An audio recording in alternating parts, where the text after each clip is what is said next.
இப்போ நான் எங்கே வந்திருக்கேன் அப்படின்னா, நம்ம மதுரையிலேருந்து மானாமதுரைக்கு ஆட்டோவில் பயணம் பண்ண போகிறோம். ஆமாம், எங்கே போகிறேன் அப்படின்னா, எங்களோட குலசாமிக்கு கும்பாபிஷேகம் அதுக்காக போகிறேன். நீங்களும் வாங்க சாமி கும்பலாம். உத்தரப்பட்டிலேருந்து அப்படியே பறக்கும் பாலம். ஆமாங்க, நட்சத்திரத்திலே பெரிய பாலம் தான். அதில் ஏறி கிளம்பியிருந்தோம். அப்படியே திருப்பாச்சேத்தி, அப்படியே மதுரை மாட்டுத்தாவணி அப்படியே போனோம். டோல்கேட்டு திருப்பாச்சேத்தி டோல்கேட்டை தாண்டி அப்படியே போகலான்னு சொல்லி திருப்பாச்சேத்தியில் சொந்தக்காரங்க இருந்தாங்க. அதை அப்படியே உள்ளே கட் பண்ணி ஏற்றணும். ஆமாம், திருப்பாச்சேத்தி மிகப்பெரிய ஃபேமஸான ஊருங்க. வணக்கம். மானாமதுரை ரீச் பண்ணியாச்சு. மானாமதுரைக்கு பாலத்துக்கு ஏறதுக்கு முன்னாடி ஒரு டீ கடை இருக்குது. இந்த டீ கடை பேர் தெரியலை. கரெக்டாக மணி 12 மணி ஆக போகுது. ஒரே ஒரு டீ கடை தான் இருக்குது. அப்படியே எழுத்தாப்பில் வந்து பார்த்தோம்னா ஆட்டோ ஸ்டாண்ட் இருக்குது. இந்த ஏரியாவில் இருக்கவங்க தெரிஞ்சால் கமெண்ட் பண்ணுங்கள். இது எந்த ஏரியான்னு தெரியல. ஆனால் மானாமதுரை தான். மானாமதுரை பக்கத்துலேயே இடம் இருக்குது. கமெண்ட் தெரிஞ்சிங்க அப்படின்னா பின்னாடி ஆட்டோ ஸ்டாண்டு. அப்படியே பார்த்தோம்னா அந்த ஒரே ஒரு டீ கடை நைட்டு மட்டும்தான் இருக்குது. டீ வாங்கி குடித்தோம், நல்லா இருந்துச்சு நைட் நேரத்தில். அப்படியே குலசாமி கோயிலுக்குள்ளே என்ட்ரு ஆகிட்டோம். அது எங்கே இருக்குன்னா, மானாமதுரையிலேருந்து மிளகனூர் போகிற வழியில் இருக்குது. ஆமாம், கீழ்மேல்குடியில் தான் இந்த ஐயனார், வளக்குடி ஐயனார், சோனை, இருளாயி, இருளப்புன்னு ஏகப்பட்ட சாமி இருக்குங்க. ஆமாம், இதோட வரலாறு மிக பெருசு. ஆமாங்க, இதோட பங்காளிகள் வந்து நிறைய ஊரில், எனக்கு தெரிஞ்ச ஒரு 10-12 ஊரில் இருக்காங்க. அதுபோக இந்த கோயில் குடிமக்கள் வந்து தமிழ்நாடு முழுவதுமே விரிஞ்சிருக்காங்க. ஆமாம், அப்படிப்பட்ட சக்தி வாய்ந்த தெய்வம். இன்றைக்கி தான் கும்பாபிஷேகத்துக்காக போயிருந்தோம். ஆமாங்க, நல்லா ரொம்ப பிரமாதம் பண்ணியிருந்தாங்க. தலைக்கட்டு வரி வந்து 5000 ரூபா போட்டிருந்தாங்க. அது போக என்னென்னா, இந்த வேலைப்பாடுகளை பூராமே முழுக்க நம்ம ஐயா பொன்ராம் பிரியாணி கடை இருக்குல்ல, அந்த ஐயா தான் எடுத்து பண்ணியிருந்தார். ஏன்னா அவரும் எங்களுக்கு பங்காளிகள் தான். ஆமாம், அவர் தான் முழுக்க பண்ணியிருந்தார். அதுக்கப்புறம் நிறைய பேர், ஆமாம், நிறைய பேர் தெரியாத நல்ல உள்ளங்கள்லாம் அதுக்காக உழைச்சிருந்தாங்க. கீழ்மேலி பாருங்க அப்படின்னு நிறையா பேர் உழைச்சிருந்தாங்க. ஆமாம், நல்லபடியாக சாமியை கும்பிட்டு அப்படியே பார்த்தோம். இப்போ என்னென்னா, முழு வீடியோவும் காட்டுறேன். முன்னாடி ஃப்ரெண்டில் ஒரு ஆர்ச் போட்டிருக்காங்க. ஆமாம், அப்படியே உள்ளே போனோம் அப்படின்னா யார் இந்த ஆர்ச்சை கட்டினாங்க அப்படின்னு பார்த்தானே ஆகணும். ஏன்னா இவ்வளோ பெரிய ஆர்ச்சு இப்போ மிக பிரம்மாண்டமாக இருக்குது. அதுக்காக அந்த இதை பற்றி போட்டிருந்தாங்க. அதுக்காக சரி பார்ப்போம்னு சொல்லி ஆர்ச் கிட்ட போய் அது யார் வீடியோ அந்த ஆர்ச்சை கட்டினாங்கன்ற கல்வெட்டுகிட்ட போய் காமிக்கலாம்னு சொல்லி போனோம். ஆமாங்க, வளக்குடி ஐயனார் கோவில்னு போட்டு அந்த ஆர்ச் போட்டிருக்காங்க. அது கீழே வந்து வரிசையாக போட்டிருக்காங்க. கிருஷ்ணமூர்த்தி கோனார் அப்படின்னு போட்டு, கீழே சந்தனமாரி கோனார், மரகதம் போட்டு, கௌதம் வந்து நிறையா போட்டிருக்காங்க. ஆமாங்க, அப்புறம் கடைகள்லாம் இருந்துச்சு. கடைகள் வந்து திருவிழாக்காக கடைகள் போட்டிருக்காங்க. வரிசையாக நெட்டுக்க போட்டிருந்தாங்க. ரொம்ப சந்தோஷமாக இருந்துச்சு. ஆனால் இந்த கோயிலுக்கும் ஊருக்கும் சம்மந்தமே இல்லை, நடு காட்டில் தான் இருக்குது. மிக பிரமாண்டமான கோயிலுங்க. அந்த குதிரையும் அந்த வெளியே பூதங்கள் பார்க்குறதுக்கே பயமாக இருக்கும். ஆமாம், சின்ன பிள்ளைலாம் பார்த்தா பயந்துருவாங்க. கிட்டத்தட்ட ஒரு 15 ஏக்கர் பரப்பளவு உள்ள கோயில். நடுவில் கோவில், சுற்றி 15 ஏக்கர் வயக்காடு, புளிய மரத்து இந்த மாதிரி இருக்கும். ரொம்ப சக்தியான கோவில். இதோட வரலாறும் சொல்லித்தான் ஆகணும். ஆமாங்க, முன்னொரு காலத்தில், ஆதி காலத்தில், நம்ம பாட்டேன் முப்பாட்டேன் ஒரு 1000 வருஷத்துக்கு முன்னாடி வாழ்ந்த காலத்தில், கிழவர்கள் வாழ்ந்த காலத்தில் இந்த வெள்ளைக்காரன் இந்த வழியை வந்திருக்காரு. ஆமாம், வரம் எது வந்து வேட்டைக்கு வரம் எது, ஏதோ ஒரு விலங்குகளை வேட்டையாடிட்டார். அந்த ஐயனார் ஒரு மரத்தடியில் இருந்திருக்காரு. அதை போய் அந்த இதுக்கிட்ட போய் ஒளிஞ்சிக்கிடுச்சு. ஐயனார் மறைச்சிட்டார். அவன் பூசாயிட்ட வந்து கேட்குறாங்க, அந்த வேட்டையாடின விலங்கு குண்டடி பட்டு இங்கே தான் வந்துச்சு, அந்த விலங்கு எங்கேன்னு கேட்டிருக்காரு. எனக்கு தெரியாதுயா அப்படின்னு ஐயா சொல்லிட்டாராம். நீ சொல்லலாம், நீ தான் ஒழிச்சு வச்சுருக்க அப்படின்னா. இல்லை, நான் ஒழிச்சு வைக்கல, என் சாமி தான் ஒழிச்சு வச்சுருக்கணும். அப்போ உன் சாமி சக்தியான சாமியா அப்படின்னு கேட்டிருக்காங்க. ஆமாம் அப்படின்னும். சரி, அப்போ நாளைக்கு நான் வருவேன், பச்சை தண்ணியில் விளக்கு போட்டால் எரியுமான்னு கேட்டிருக்காரு. எரியலைன்னா நீ தான் இந்த உன்னை வந்து நான் கொண்டுருவேன்னு சொல்லிட்டு வெள்ளைக்காரத்தோட குதிரையில் போயிட்டாராம். ஆமாங்க, மறுநாள் காலையில் சொன்ன மாதிரியே வந்து வெள்ளைக்காரத்தோட வந்து ஒரு விளக்கு, இவங்களை நம்ப முடியாதுன்னு எண்ணெய் எல்லாத்தையும் கொண்டு வந்து அந்த வெள்ளைக்காரத்துறையே போட்டு வந்துருக்காரு. ஒரு விளக்கு வீட்டை பச்சை தண்ணியில் போட்ட விளக்கு அமராமல் ஒரு விளக்காக போனது, அம்மாய்க்குள்ள போனது, அங்கேருந்து 10 விளக்காக திரும்பி வந்திருக்கு. ஆஹா, ஒரு தெய்வம் பெரிய தெய்வம் தான்டா அப்படின்ட்டு இருக்காங்க. அது போக என்னன்னா, இந்த கம்மாயில் இருக்க தீராத வழக்கை வந்து அவர் தான் ஐயனார் தான் தீர்த்து வச்சுருக்காரு மடையை திறந்து. அப்படி நிறையா வரலாறுகள் இருக்குது, உண்மை சம்பவம். அப்புறம் என்ன பண்ணிட்டாங்க அப்படின்னா, வெள்ளைக்காரன் செஞ்சதெல்லாம் தப்பு தான், ஒரு சாமி சத்தியான சாமி தான் சொல்லி என்ன பண்ணிட்டாரு, இந்த பூசாரியை, அந்த கோவில் பூசாரியை ஓட சொல்லியிருக்காங்க. அவங்க என்ன சொல்லியிருக்காங்க, ஒரு 15 ஏக்கர் ஓடி இருக்காங்க, சுற்றி வந்துருக்காங்க. இன்றைக்கி நம்மளால் 1 ஏக்கரே ஓட முடியாது, அன்றைக்கி 15 ஏக்கர் சுற்றி ஓடிருக்காங்க. அவங்க நினச்சிருந்தாங்கன்னா 50 ஏக்கர் ஓடினாலும் அந்த 50 ஏக்கர் சொத்து அவங்களுக்கு தான், கோயிலுக்கு தான் கொடுத்துருப்பாங்க. 15 ஏக்கர் ஓடிறவங்க அந்த கோயிலை வந்து அந்த 15 ஏக்கர் கோயிலுக்கு வந்து பட்டயம் போட்டு கொடுத்து போயிட்டாங்க, செம்பு பட்டயம். ஆமாங்க, அப்படி சக்தியான சாமி. நம்ம போயிருந்தோம், யாகசாலையெல்லாம் ரெடி பண்ணி வச்சுருந்தாங்க. ஆமாம், சுற்றி இதெல்லாம் வளர்த்து ரொம்ப பிரம்மாண்டமாக மக்கள்லாம், பங்காளிகள்லாம் அதான் எல்லாருமே கூடுனா எவ்வளோ வெற்றி பெறலாம்னு சொல்லுவாங்கள்ல, அது மாதிரி கோயில் குடிகள் அனைத்தும், பொதுமக்கள் அனைத்தும், கீழ்மேல் குடியிலேருந்து அனைத்து பங்காளிகளுமே கூடினா கண்டிப்பாக கோவிலில் ஜெயிச்சு காட்டலாம், கும்பாபிஷேகத்தை பிரம்மாண்டமாக பண்ணலாம்னு சொல்லி பண்ணாங்க. ஆமாம், ரொம்ப சந்தோஷமாக இருந்துச்சு. எல்லா மக்களுமே ரொம்ப சந்தோஷமாக தங்களால் முடிஞ்ச பங்களிப்பை கொடுத்துருந்தாங்க. குதிரையெல்லாம் பார்க்கறதுக்கு அவ்வளோ பயமாக இருக்குது. ஏன்னா எனக்கு தெரிஞ்சு இந்த சைடு வந்து இந்த அளவுக்கு பிரம்மாண்டமான குதிரை, இந்த மாதிரி பிரம்மாண்டமான பூதங்கள்லாம் இல்லை. ரொம்ப பெரிய கோயிலுங்க.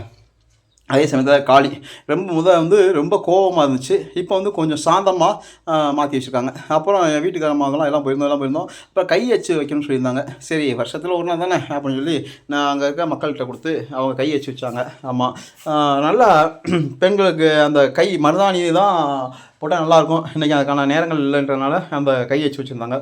பார்க்க நல்லா இருந்துச்சு, ரொம்ப சந்தோஷமாக இருந்துச்சு. ஆமாங்க, திருவிழா எதுக்காக அப்படின்னா மக்கள் எல்லாமே பிரிஞ்சிருக்க மக்கள்லாம் வந்து ஒரு இடத்துல குமிஞ்சு தாய் தகப்பன் மக்கள் பங்காளி பங்காளி மாமன் மச்சான் எல்லாத்தையுமே சந்தோஷமாக பார்க்கணும், ஒரு இடத்துல பேசணும் அப்படின்றக்காக தான் இந்த திருவிழா.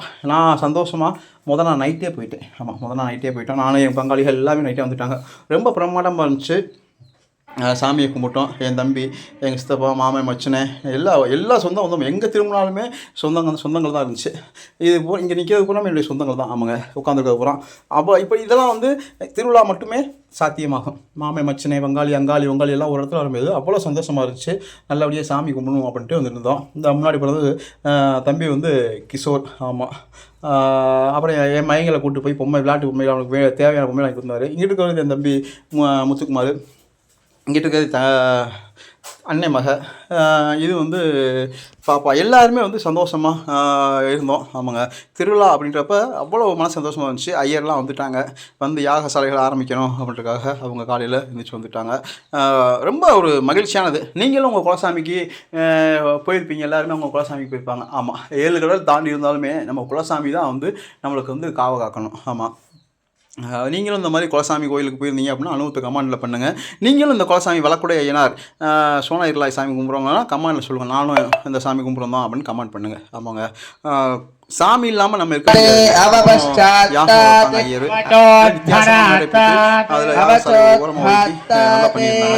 ஐயர் யாகம் வளர்த்து எல்லாருமே சந்தோஷமா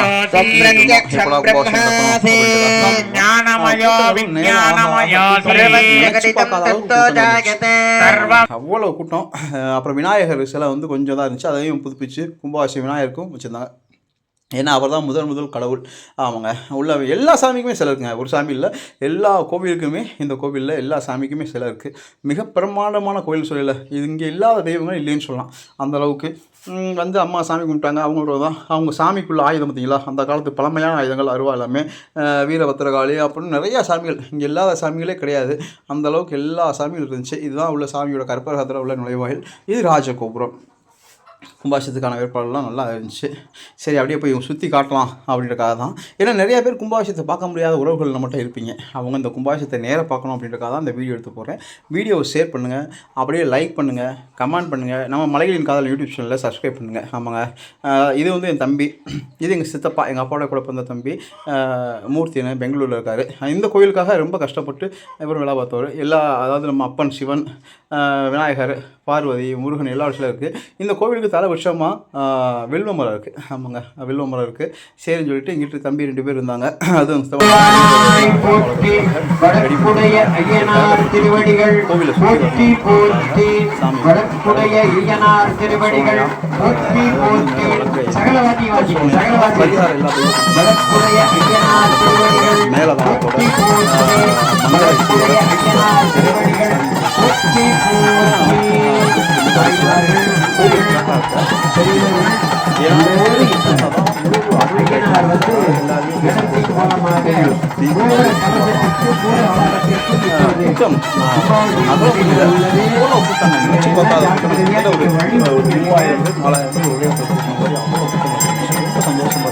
எனக்கு தெரிஞ்ச நடக்கல, ரொம்ப நாள் கழிச்சு தான் நடக்குது. ராஜகோபுரத்தில் ஐயர் இருக்காங்க, விமானத்தில் 4 பக்கத்தில் இருக்குது. இந்த வீடியோ